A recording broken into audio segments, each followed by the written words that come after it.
This is the Mahabharata podcast, Episode 7, The Heroes and the Villains Are Born. Last time, we left off with the birth and childhood of the three Kuru princes, Dhritarastra, Pandu, and Vidura. Due to the untimely death of their father, and their uncle Bhima's unwillingness to father children, their uncle Vyasa stepped in and engendered these three boys. This might normally sound like an act of incest, but Satyavati and Bhima felt it was okay considering the alternatives, and they cited precedents among their ancestors in which Brahmins made love to Kshatriya wives in order to save the race of Kshatriyas. The boys were not without defects, however. Dhritarastra was born blind, Pandu was an albino, or at least pale, and Vidura was born of a slave, and therefore in a way illegitimate. As the boys came of age, the second brother, Pandu, was crowned king, and Bhima set about finding wives for his nephews. Starting with the eldest son, Dhritarastra, Bhima contracted a marriage with a princess from the kingdom of Ghandara. This was a state to the far northwest of India, in modern-day Pakistan.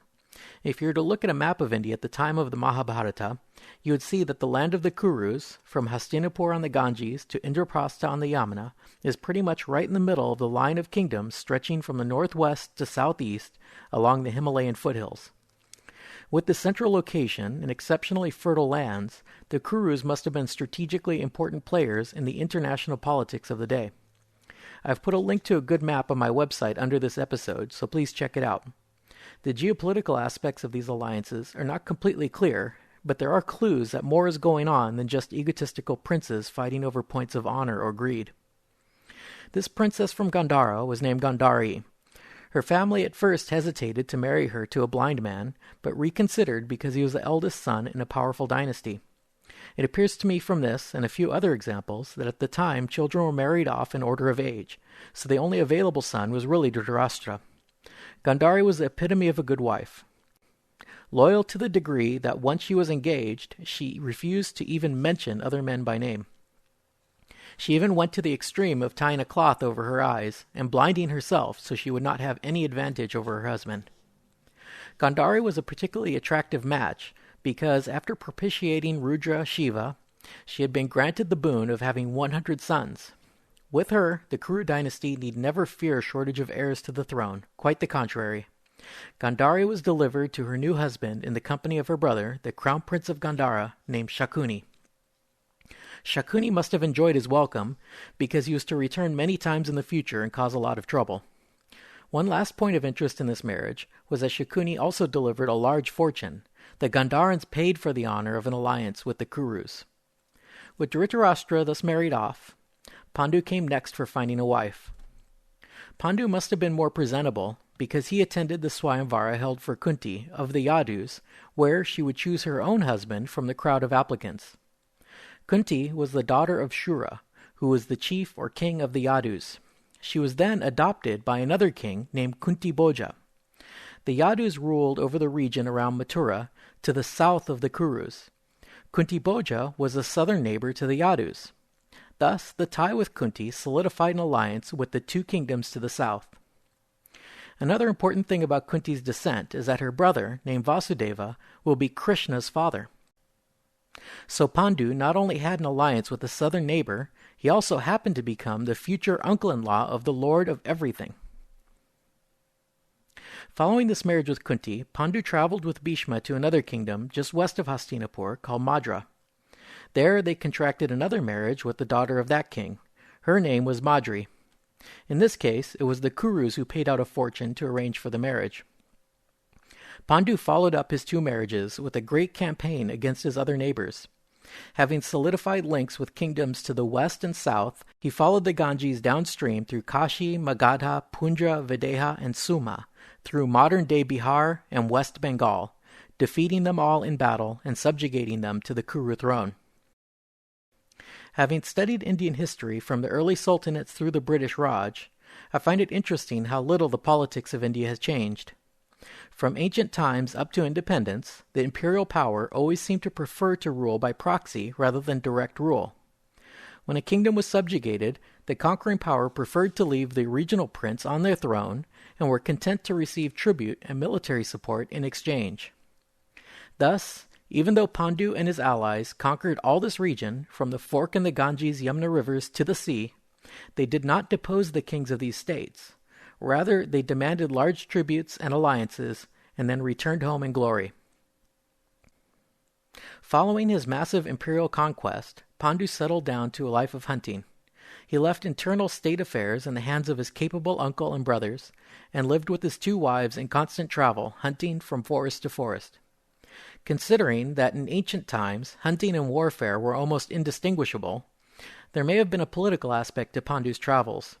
I imagine that constantly moving around his conquered territories with a large armed retinue was an effective way of maintaining his hold over these kingdoms. While Pandu was off on his expeditions, his younger brother Vidur was eventually married to the illegitimate daughter of a king named Devaka. With her, Vidur had many sons of perfect demeanor who matched him in his virtues.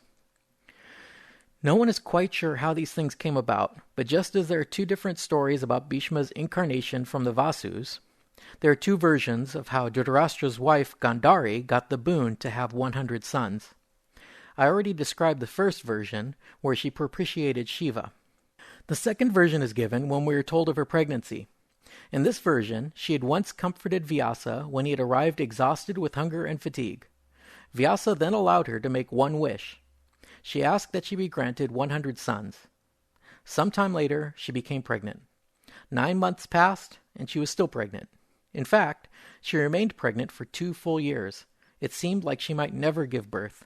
In the meantime, she heard about Pandu's wives having 1 son after another, all while she was still pregnant. So let's cut away from Ghandari and see what happened to Pandu that his wives suddenly produced so many sons. This story begins with Pandu out hunting. While on the chase, he came across a buck while it was mounting a doe. He fired 5 arrows at them in succession and killed them in the act of mating. As they died, he discovered the buck was actually a man. It turned out that a powerful ascetic had disguised himself as a deer, and he was out frolicking in the forest when Pandu shot him and his deer partner. As he died, the sadhu cursed Pandu. The ascetic asked him, "How could you do this murder?" Pandu replied that hunting was the way of kings. There was absolutely nothing wrong with him killing a deer. The Brahmin replied that the sin was not in killing him, but that Pandu did it while they were in the act of love-making. For that, he cursed Pandu, saying that the next time he should try to make love to his wife, he would die.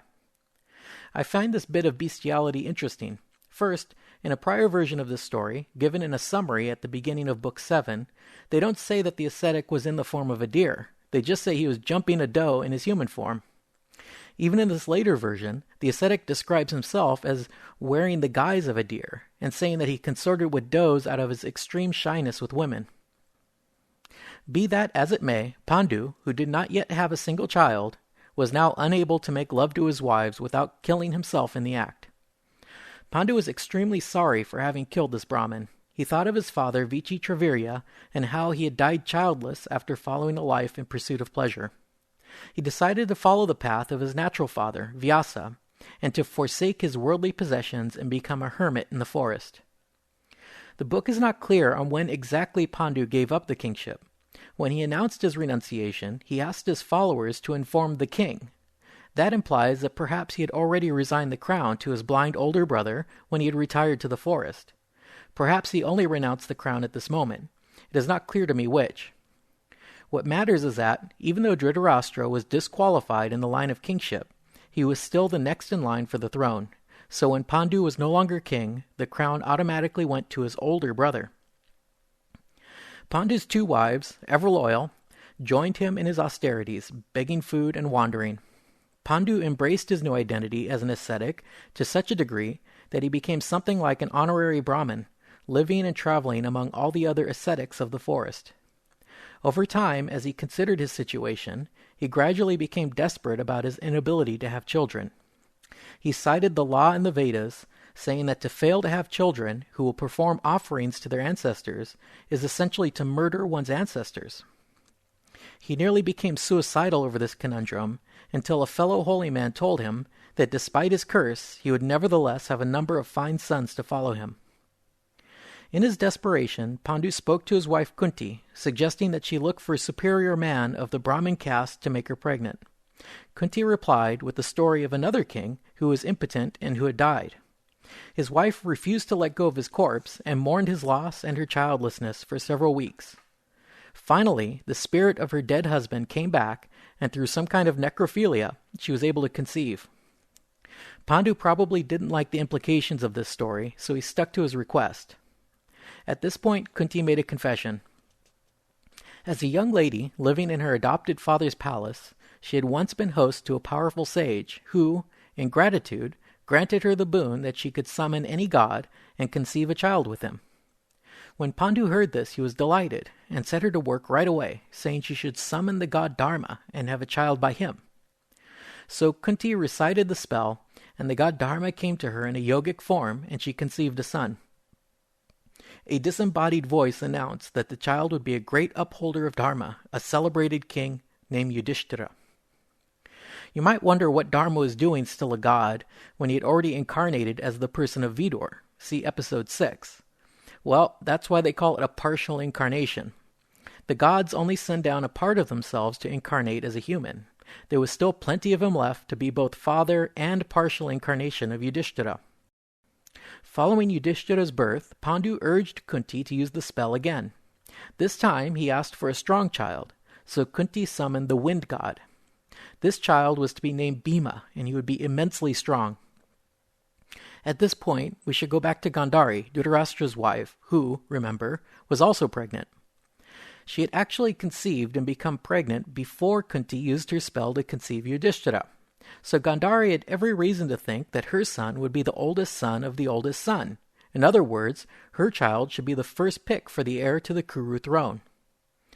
Imagine her frustration when her pregnancy went on over a year, and Yudhishthira was born before her child.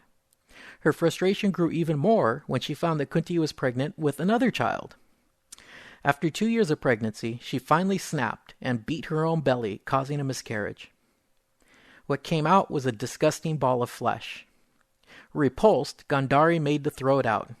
Vyasa sensed this and quickly appeared before her. He castigated her, asking her, "What are you doing?" She answered truthfully, saying, "When I heard that Kunti had borne her first son, I became so miserable that I aborted my belly. You promised me 100 sons, and all I got was this mess of flesh." Vyasa replied, "I have never spoken a lie, and so when I said you will have 100 sons, you can be sure you will.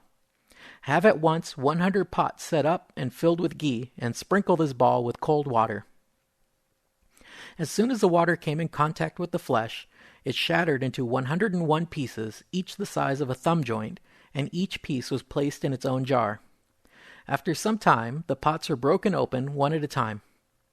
The first to come out of the pot was named Duryodhana, who was born on the very same day as Pandu's second son, Bhima. This made for a murky situation regarding who was the senior child. Duryodhana had been conceived first, but was born after Yudhishthira. Duryodhana was the eldest son of the eldest son, but Yudhishthira was the son of the senior king. It is precisely around these questions that all the future conflicts were born. Dhritarastra, probably feeling a bit cheated, summoned Bhishma, Vidura, and his advisors, and declared, "Prince Yudhishthira is the eldest son in our line. By his own virtue he shall obtain the kingdom, and we shall not demur. But shall Duryodhana then become king after him?" When Dhritarashtra finished speaking, there was a sudden outcry from all directions of carrion beasts and jackals. Taking this as a bad sign, Vidura said, "Clearly, from these omens, this eldest son of yours will spell the death of the dynasty. You should abandon him at once. You will still have 99 sons, and by sacrificing this one, you will save the world and your dynasty." Vidura ended his speech with an adage. To save a family, one can sacrifice a son. To save a village, one can sacrifice a family. To save the country, give up a village. To save a soul, give up the earth. Vidura and all the advisors were in agreement with this, but the blind king did not act because he loved his sons.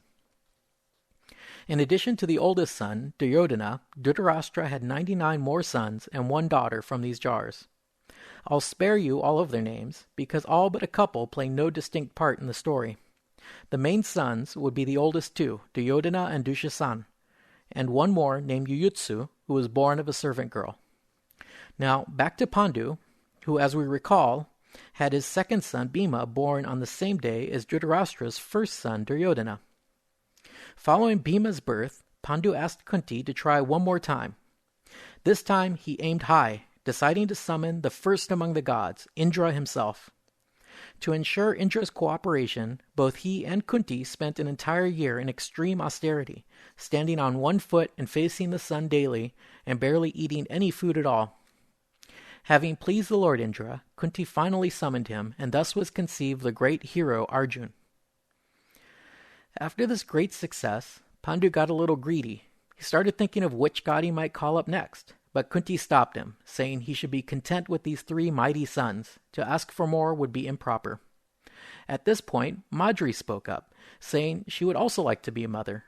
Kunti agreed and gave her co-wife the spell so she could also bear a son. Madri, for efficiency's sake, thought to summon the Ashvins, who were twin gods. Thus, she conceived a pair of twins, who would be named Nakula and Sahadeva. Pandu thought to try one more time to round off the bunch, but when he went to Kunti, asking her to allow Madri another turn, Kunti objected. She said, "Madri tricked me by conceiving twins. If I let her do this again, she might have another pair of twins, and therefore have more sons than me." Thus, the 5 young sons of Pandu, whom we'll call the Pandavas, were raised in the forest with the hermits and ascetics and nature spirits, while the 100 sons of Dhritarastra, who will be called the Kauravas, were brought up in the palaces of Hastinapur. Thinking back on the Partial Incarnations essay, in which we identified Vidur as an incarnation of Dharma, the case of the Pandavas is more curious. Almost all of the other characters in the Mahabharata are born of human mothers and fathers, but then are sometimes associated with deities as a partial incarnation.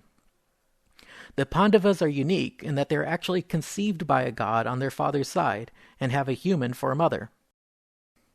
This idea is very similar to the Greek conception of heroes. Hercules, Achilles, Perseus, and most famously Jesus are just a few examples. So the 5 Pandavas are both the children of these gods and also their partial incarnations on this earth.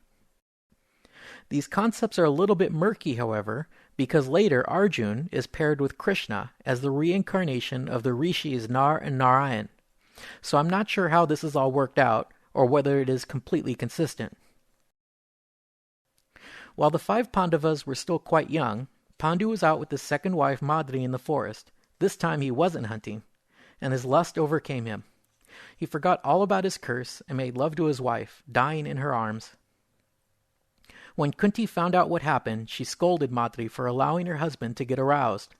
She then declared that as the first wife, she would follow Pandu on the funeral pyre. Madri protested, saying that she would not be a fair mother for all 5 sons, and that she could not live without Pandu.